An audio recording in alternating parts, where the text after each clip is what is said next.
हम रीता आप सबके प्रतापगढ़ के पावन धरती से नमस्ते प्रणाम करत ही। जन्माष्टमी आवे वाला बा, कृष्ण भगवान के जन्म होए तो सोहर ओहर गीत होबई करे। हम आप सबके सामने एक सोहर गीत लेके आए ही।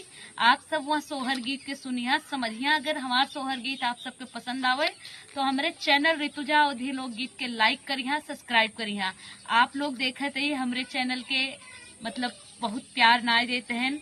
हम बहुत मेहनत करी था। आप सब हमारे चैनल के बहुत सारा प्यार दें, सपोर्ट दें, हमें बहुत अच्छा लगे। जे हम हमारे चैनल के प्यार सपोर्ट देते हैं उनका हमारी तरफ से बहुत बहुत धन्यवाद। बिना सुनी लागई बगिया तयौरी बगिचवा तयौरी बगिचवाई हो सखिया, काहे बिना सुनी लागई गोदिया तयौरिया अंगनवा तयौरिया अंगनवाई हो।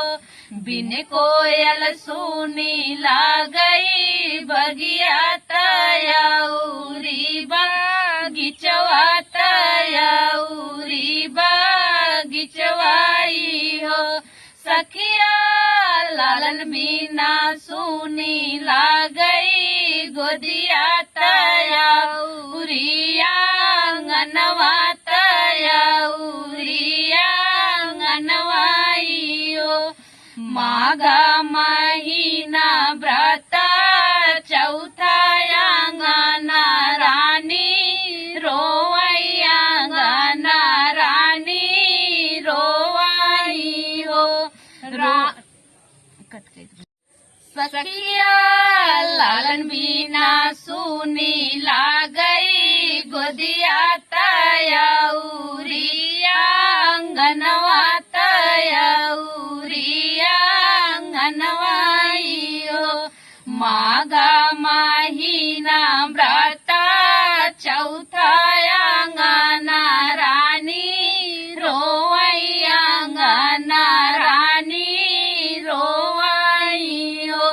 रानी रोई रोई माई के पुकारई त दुखवा सुनावई त दुखवा सुनावई हो।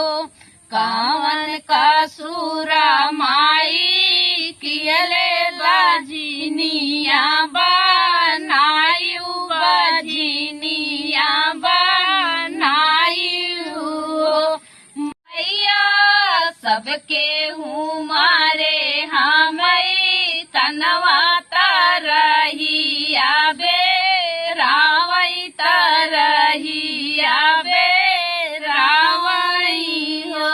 सासू के किहू नाही आदर ननद बोलिया बोलियो ननद बोलिया बोलियो।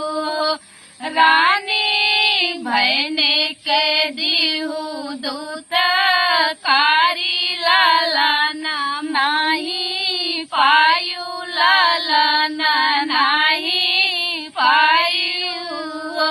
इतना वचन सुने रानी त मैया लागई रोवई त मैया लागई रोवई हो। मैया कौनो जतना तू बताऊ तू लालना मुख देखित लालना मुख देखित हो। सासू के करा तू ही आदर ननद बेसी बोलियो ननद बेसी बोलियो। रानी बहने